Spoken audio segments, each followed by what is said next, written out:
የትም ምን እንደሆነ የማይተዋወቅ ሰው ነው በጋራ ሆኖ በዓሉን እያከበረ ያለ። ኢትዮጵያዊነት ልክ በዚህ መልኩ ነው ልናደርገው የሚገባ። ብሔር፣ ዘር፣ እምነት ሳንለያይ በዓላችን ብናከብር ደስ ይለናል። ጥምቀት ደስ ይላል። ከተማው ያምርበታል።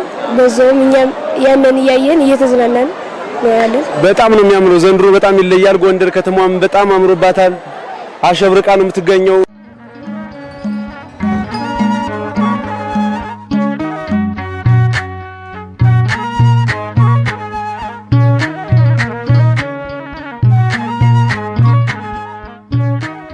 ማህበረሰቡ ከበፊቱ አንፃር ለሰላም በጣም እየሰራ ነው። ከተማ አስተዳደሩም ከመንግስት ጋር በመቀናጀት ለሰላም በመሰራቱ ምክንያት አካባቢው በሙሉ ሰላም በመሆኑ አሁን ጎንደር ከተማ ይህን ያክል ጎበኝና ለጥምቀት በዓል ለማክበር ይህን ያክል ጎበኝ የመጣበት ዋናው ፖይንት ሰላም መሆኑ። ሁላችን ሰላም ከሆነና ወንድማማችነትን ካጠናከር እንደዚህ በጋራ ማክበር እንችላለን።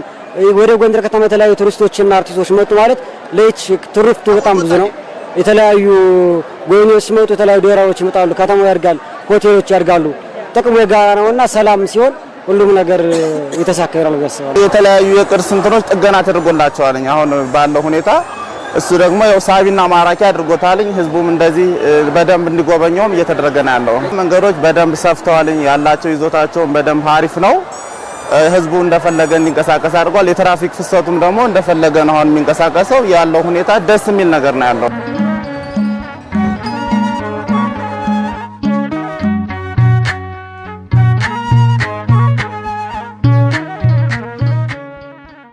ጥምቀተ ባህሩም ሆነ አገሪቱ እኔ እንጃ በጣም እንደገና ተወለደች ብዬ ነው የማምነው።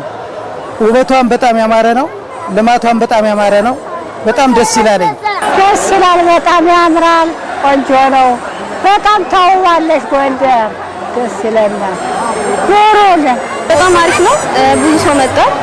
ሶሻል ሚዲያ ላይ የምናውቃቸው እዚህ ያሉ ኢንፍሉዌንስ የሚያደርጉ ሰዎች ብዙ ሰዎች መጣው። ብዙ ሰው ማይቻለው በጣም ደስ ብሎኛል። የጥምቀትን በዓል ሳከብር ከተወለድኩ ጊዜ ጀምሮ ጎንደር ላይ አክብሬያለሁ እና በጣም አሪፍ ነው። በአሁኑ ደግሞ ልዩ ነው። ብዙ እንግዶችን ተቀብለናል። አሪፍ በዓል ነው።